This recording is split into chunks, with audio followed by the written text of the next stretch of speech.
Welcome back to the Five. So thanks to a recent FTC ruling, companies can now run social media background checks. Meaning a comment on a blog could cost you a job. So would you pass such scrutiny? Look, I'm old, so I'm safe. The people who should be scared are the kids who grew up cradled in the internet, seeing it as a puffy cloud of ego gratification. Now we have a generation in which exhibition has replaced inhibition, and salaciousness, not sense, is ingrained and lauded, and I'm being cut off. Yeah, we're being cut off. We want to go to live to the House floor. Speaker Boehner is on the floor speaking. While giving our economy a chance to grow and to create jobs. And we're advancing the great cause of a balanced budget amendment to the Constitution.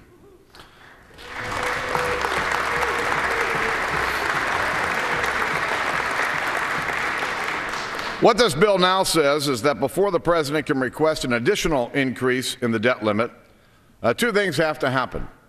A joint committee of the Congress must produce spending cuts larger than the increase in the debt limit, and both houses of the Congress must send to the states a balanced budget amendment. Listen, the balanced budget amendment, it's time for this to happen. It enjoys support in both houses of this Congress, and it enjoys bipartisan and widespread support across our country. The bill also ends this crisis without raising taxes, which would cripple our economy. And there's no gimmicks. There's no smoke screens here that represent the old ways of doing things. Now, the bill before us still isn't perfect. No member would argue that it is. It's imperfect because it reflects an honest and sincere effort to end this crisis by sending a bill over to the Senate that at one time was agreed to by the bipartisan leadership of the United States Senate. And to my colleagues in the Senate, if they were here, I would say this. If this bill passes, this House has sent you not one, but two different bills to cut spending by trillions of dollars over the next decade, and while providing an immediate increase in the debt ceiling. And to the American people, I would say, we've tried our level best. We've done everything we can to find a common sense solution that could pass both houses of Congress and end this crisis. We've tried to do the right thing by our country, but some people continue to say no. My colleagues, I have worked since the first week of this session when we were sworn in January to avoid being where we are right this moment. The 2 days after we were sworn in, the Treasury Secretary sent us a letter asking us to increase the debt ceiling. I immediately responded by saying we would not increase the debt ceiling without serious cuts in spending and serious reforms to the way we spend the people's money.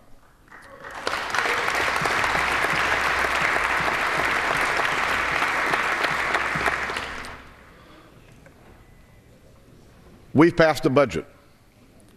The other body's been over 800 days and still no budget, no plan. This will be the second bill we send over to the Senate, and yet not one piece of legislation out of the Senate that has passed that deals with this crisis. And my colleagues, I can tell you that I have worked with the President and the administration since the beginning of this year to avoid being in this spot.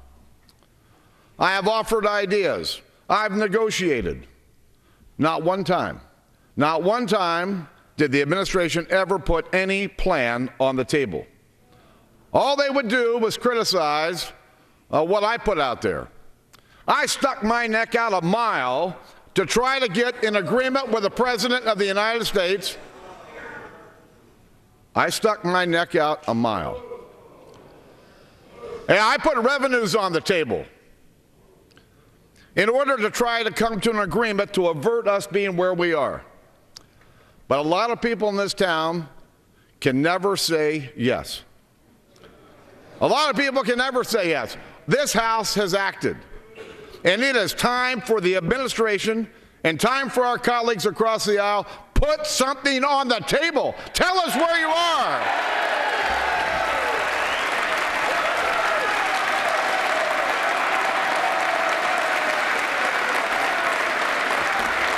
Thank you.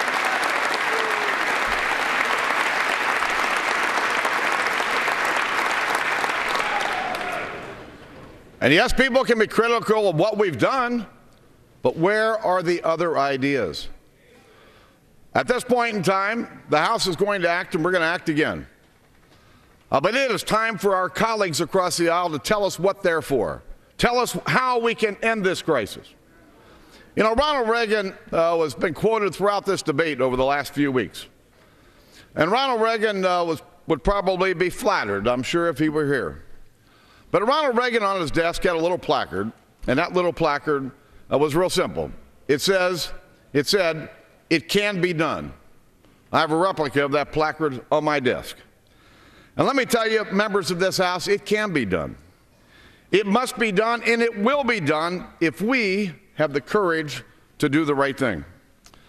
So for the sake of our economy, for the sake of our future, I'm going to ask each of you, as representatives of the people of the United States, to support this bill, to support this process, and end this crisis now.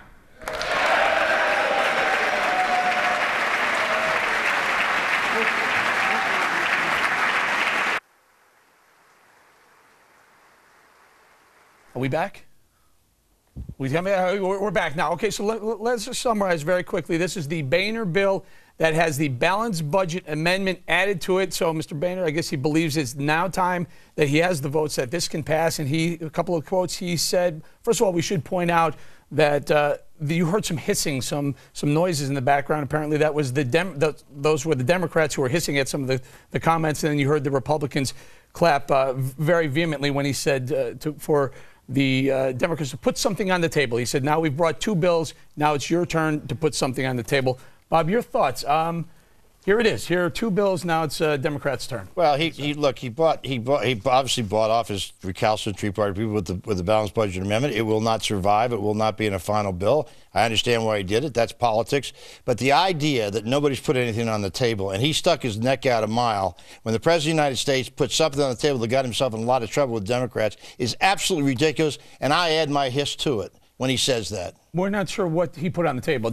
I know what he put on the table. Because I don't. What is the president's plan, Bob?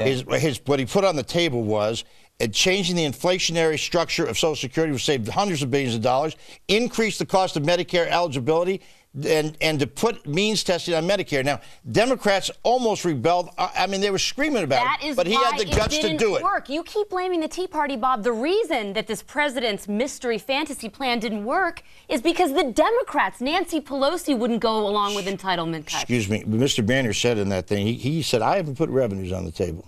And he came back and he couldn't get it through his Tea Party. Mr. Boehner has already passed the Ryan budget plan, which looks at entitlements. That's very courageous, too. He's already passed cut, cap, and balance, as he pointed out. Mr. Boehner has done his job. Now it's the Democrats. I'm not arguing. He's done his job, and now we're going to have it. Democrats are going to get theirs done in the Senate, and there'll be a bill, and it will not have a lot of what Boehner said there. Bob, at this point, Boehner has shown more leadership, more direction and focus, and trying to work. And more emotion. And more emotion than our president. And you know what? That's when I look at the juxtaposition of these two men. One seems to be hiding, and the other seems to actually be putting himself out there. Obama will crawl out from under his desk when this is done. Hey, guys. Wait a minute. I give Boehner a lot of credit for what he's done. I think he's done an admirable job as Speaker. But to suggest the President of the United States, what do you think they were doing over their meeting every day and every night? Come on. He's tweeting. He's tweeting. Tweet this. I need to just point out before we go, we have to go to break. But very importantly, I don't think that he's really representing the full conservative right on this. He is representing the Republicans. Bob, we're going to have to throw to break. You and 15 other people. Go ahead. All right. That's it. Tweeting us right now. We got to go. We'll be right back. A couple of minutes. Stick with the 5. We'll be right back. Right. I got some good old loving and I got some more in store. But when I get through throwing it on you, you got to come back for more. Boys and things that come by the dozen, that ain't nothing but drugstore love. Hey, little thing, let me light your candle, cause mama, I'm sure all the hand and I just around.